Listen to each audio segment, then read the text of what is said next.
have you all as per my promise I'm with you all। और उम्मीद करते हैं कि आप लोग सब पढ़ाई वगैरह भी बहुत अच्छे से कर रहे होंगे।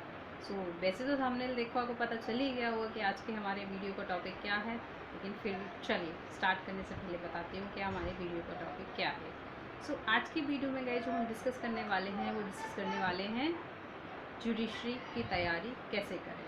गैस ये वैसे तो यूपी स्पेसिफिक वीडियो होने वाला है, लेकिन हाँ अगर आप किसी भी स्टेट को फॉलो कर रहे हैं तो बिल्कुल भी परेशान होने की ज़रूरत नहीं है। आप किसी भी स्टेट के लिए इस वीडियो को देख सकते हैं, क्योंकि as you all know that कि सभी जुडिशरी का जो एग्ज़ाम्स होता है वो 3 स्टेजेस में होता है, प्रीलिम्स, मेंस एंड इंटरव्यू।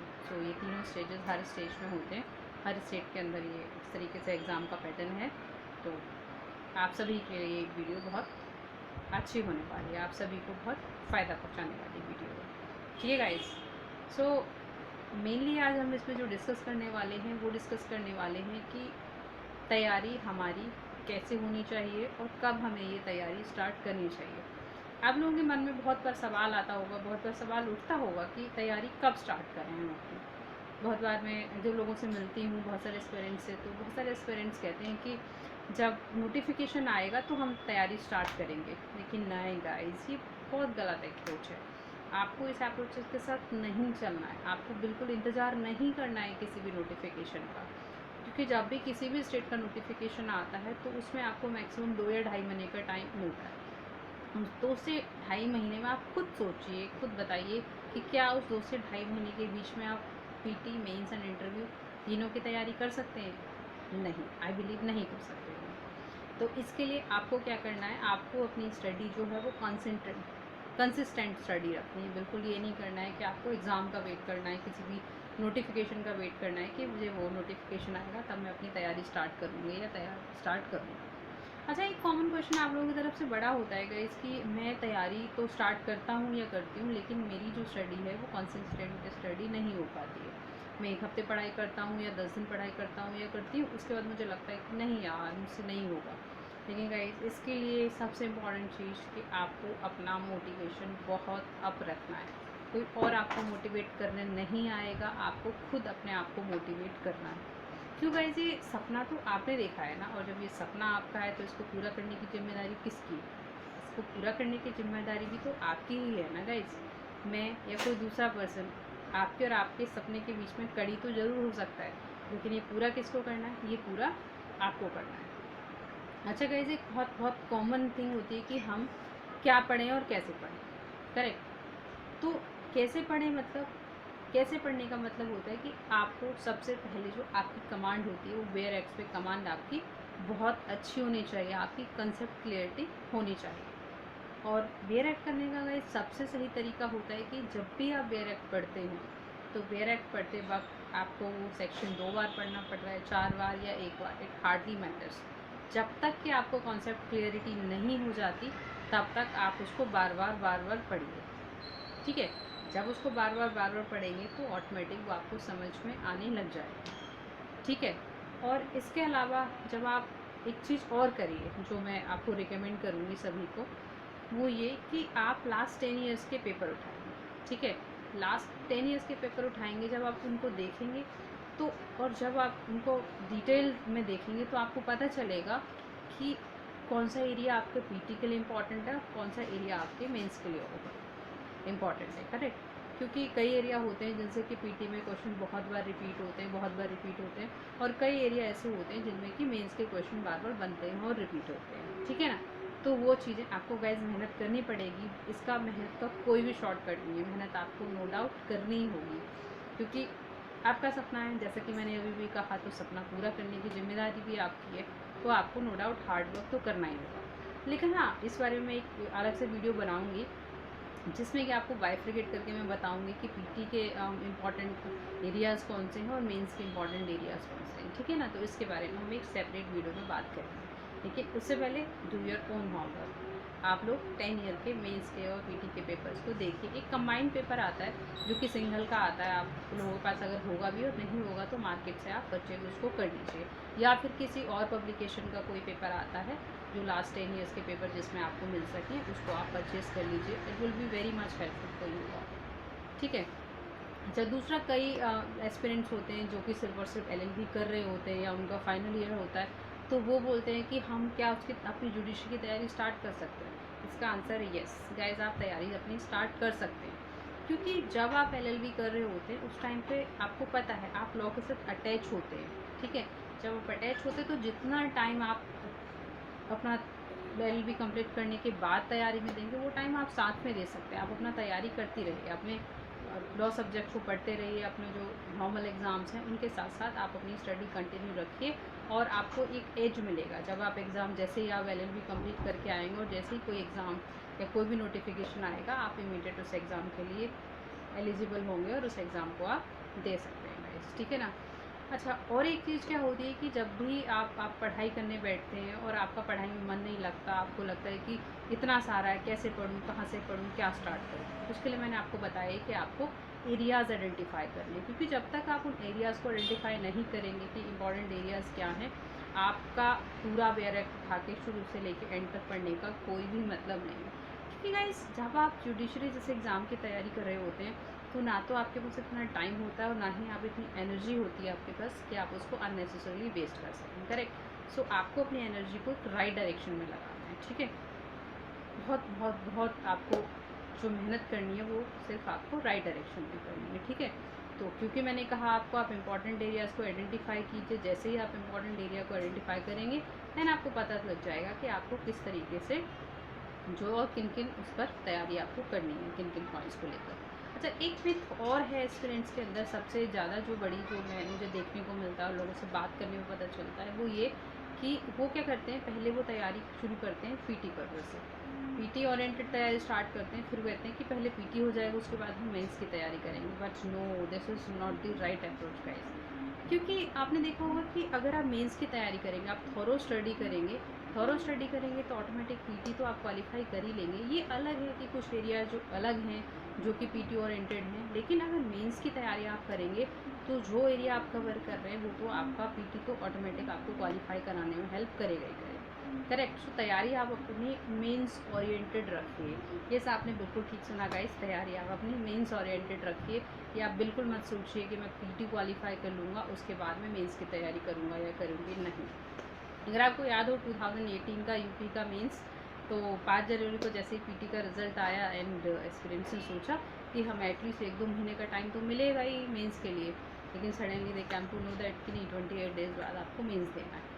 तो अब आप समझ सकते हैं कि 28 डेज़ बाद आपको मेंस देना है, तो अगर आप पीटी ओरिएंटेड तैयारी करते हैं तो क्या 28 दिन में आप मेंस की तैयारी कर सकते हैं, विच इज़ कम्प्लीटली इम्पॉसिबल। सो इसलिए आपको तैयारी अपनी किस तरीके से रखनी है, मेंस के पर्पज़ से। और वैसे ये सिर्फ यूपी की बात नहीं है, अगर आप कोई भी और स्टेट भी फाइट करते हैं, किसी और स्टेट जुडिशरी का एग्ज़ाम भी देते हैं तो सेम सिनेरियो वहाँ पर भी है। ऐसा नहीं है कि आपको 2 या ढाई महीने का टाइम मिलने वाला है या 6 महीने का टाइम मिल रहा है, ये ऐसा बिल्कुल नहीं होने वाला है। इसलिए आपको तैयारी अपनी मेंस ओरिएंटेड रखनी है, क्योंकि मेंस बहुत ही इंपॉर्टेंट एग्ज़ाम है।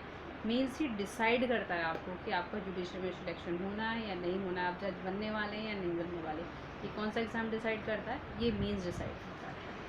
अच्छा गाइस, एक चीज़ बहुत इंपॉर्टेंट है जो आपको पता होनी चाहिए, वो ये कि जब भी आप कोई भी एक टॉपिक पढ़ते हैं, पर्टिकुलर टॉपिक जब आपका ख़त्म हो जाता है, जब आपको उस पर कॉन्सेप्ट पूरी तरीके से क्लियर हो जाता है, तो आपको करना ये चाहिए डेली, एटलीस्ट डेली आपको थोड़ा सा टाइम 20 से 25 मिनट का या 15 से 20 मिनट का टाइम आपको शाम को या रात को डेली निकालना है कि जो आपने पढ़ा, जो आपको कॉन्सेप्ट क्लैरिटी दिन में हुई, उससे रिलेटेड आप एक आंसर अपना ज़रूर लिखें। डेली आप एक आंसर लिखने की हैबिट डालें, क्योंकि कई बार क्या होता है कि जब हम मेंस का एग्ज़ाम देने बैठे होते हैं तो हमें कॉन्सेप्ट क्लियर होता है, हमें पता होता है कि क्या लिखना है, लेकिन उस टाइम पे हमें ये नहीं पता होता कि हमें उसको पेपर पे कैसे उतारना है।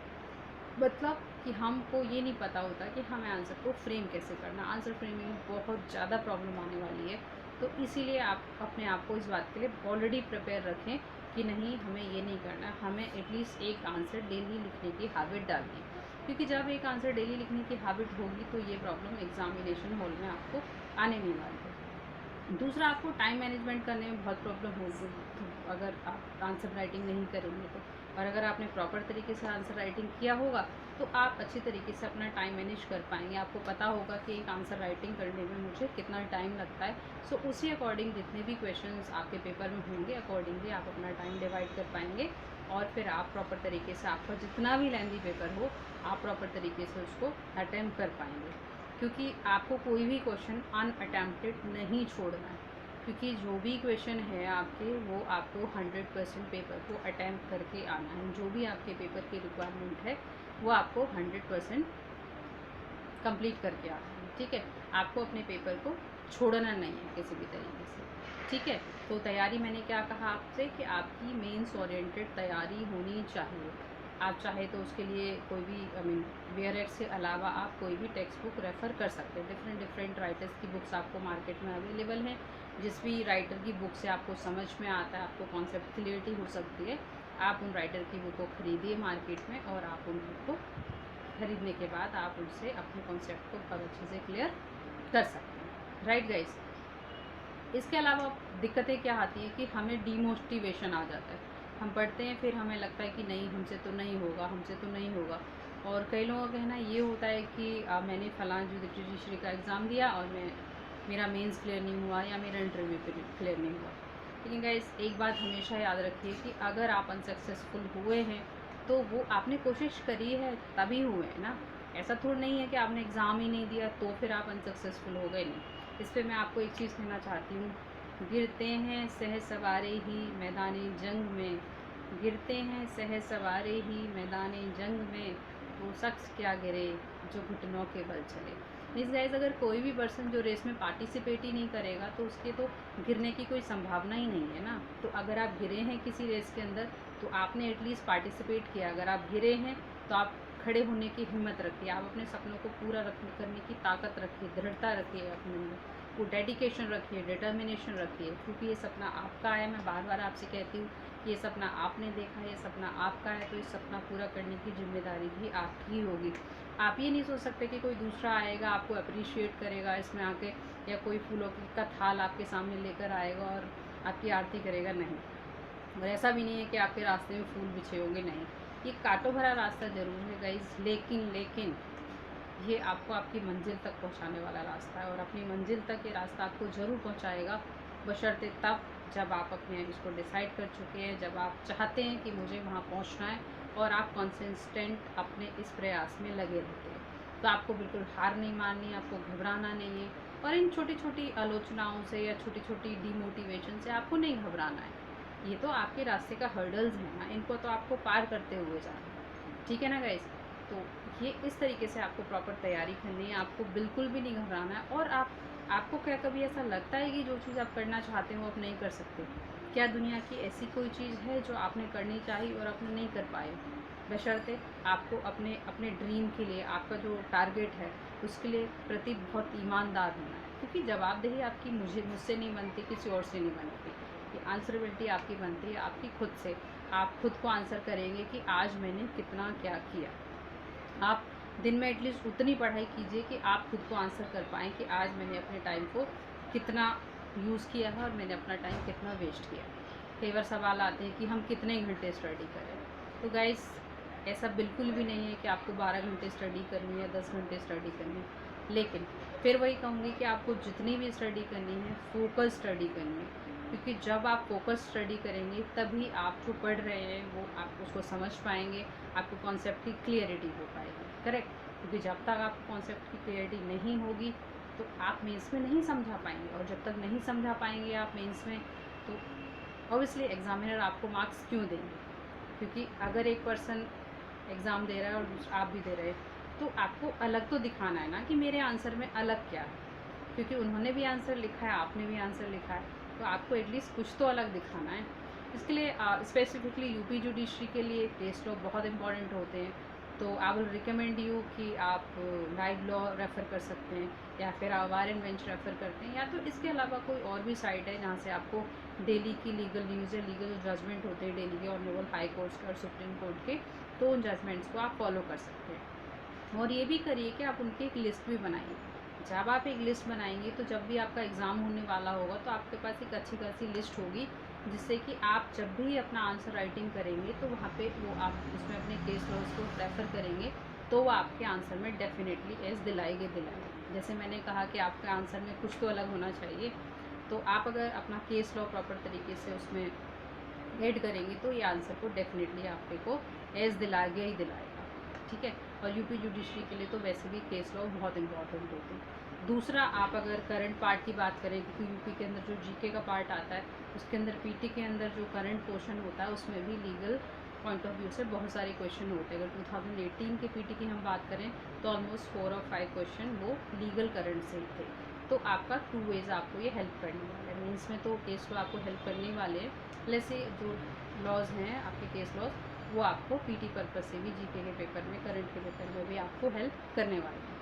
ठीक गाइस, इस वीडियो को कंक्लूड करने से पहले मैं आपसे यही कहना चाहूँगी कि आप तैयारी जैसे करें, जो तरीका आपको स्पेसिफिक लगता है, ये कोई हार्ड एंड फास्ट रूल नहीं है, कोई स्टेट जैकेट फॉर्मूला नहीं है कि आपको इसी तरीके से तैयारी करनी है। लेकिन गाइस, जिस तरीके से आप कंफर्टेबल हो, जिस तरीके से आप पढ़ पा रहे हैं, जितने घंटे आप पढ़ पा रहे हैं उस तरीके से पढ़ें, लेकिन आप अपनी स्टडी को बहुत फोकस्ड रखें, बहुत क्लियर रखें अपना टारगेट। बिल्कुल घबराएं नहीं किसी भी चीज़ से, किसी भी बाधा अगर आपके रास्ते में आती है किसी भी तरीके की, तो उनको पार करते हुए आपको जाना है। किसी की भी डीमोटिवेशन से, किसी की भी आलोचना से आपको पीछे नहीं हटना है और आपको अपनी उम्मीद को कायम रखना है, आपने अपने हार्डवर्क को कायम रखना है। और कोई भी इंसान आपको आगे बढ़ने से नहीं रोक सकता, कोई भी इंसान आपके और आपके सपने के बीच में नहीं आ सकता, बशर्ते कि आप अपने सपने के प्रति ईमानदार हैं। सो गाइस, इसी के साथ मैं आपसे कहना चाहती हूँ कि अपनी तैयारी कंटिन्यू रखिए। और नेक्स्ट वीडियो में जो हम बात करेंगे वो बात करेंगे कि कौन से एरियाज़ हैं जो आपके पीटी के लिए इंपॉर्टेंट हैं, कौन से एरियाज़ आपके मेंस के लिए इंपॉर्टेंट हैं। इससे रिलेटेड हम नेक्स्ट वीडियो में बात करेंगे guys. Till then, thank you very much, bye bye, take care. And one more thing guys, अगर आपने इस चैनल को सब्सक्राइब नहीं किया है तो please subscribe this channel and I button को ज़रूर प्रेस कीजिएगा ताकि हमारे जो टाइम टू टाइम वीडियो आने वाले हैं उनकी नोटिफिकेशन आपको मिल सके। Thank you very much, take care all of you, bye bye, see you.